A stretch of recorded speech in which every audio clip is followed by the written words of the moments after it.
सोलापूर जिल्हा स्थानिक स्वराज्य संस्था मतदारसंघाच्या विधान परिषद निवडणुकीत काँग्रेसचे उमेदवार आदित्य फत्तेपूरकर यांचा अर्ज बाद झाल्यानंतर राजकीय समीकरणांना वेग आला असून खासदार धैर्यशील मोहिते पाटील यांनी निवडणुकीत सक्रिय भूमिका घेतली आहे। भाजपसमोर सक्षम आव्हान उभे करण्यासाठी राष्ट्रवादी काँग्रेस, शरद पवार गट आणि इतर विरोधी पक्षांमध्ये एकसंघ रणनीती आखण्याच्या हालचाली सुरू झाल्या आहेत। धैर्यशील मोहिते पाटील यांनी माजी मंत्री दिलीप सोपल यांच्याशी दूरध्वनीवर चर्चा करून बैठकीसाठी निमंत्रण दिल्याची माहिती समोर आली आहे।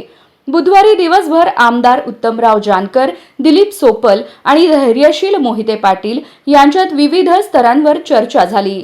विरोधी मतांचे विभाजन टाळण्यासाठी वसंत देशमुख, धनंजय डिकोळे, नागेश अक्कलकोटे आणि जीवन जानकर यांच्यापैकी केवळ एकाच उमेदवाराला रिंगणात ठेवून उर्वरित उमेदवारांनी माघार घ्यावी यावर चर्चा झाल्याचं सांगितलं जात आहे। दरम्यान अपक्ष उमेदवार रमेश बारसकर यांनी उमेदवारी मागे घेण्यास नकार दिला आहे। त्यामुळे विरोधकांची अंतिम रणनीती काय असेल आणि मोहिते पाटील कोणता निर्णय घेतील याकडे आता जिल्ह्याच्या राजकीय वर्तुळाचं लक्ष लागलं आहे।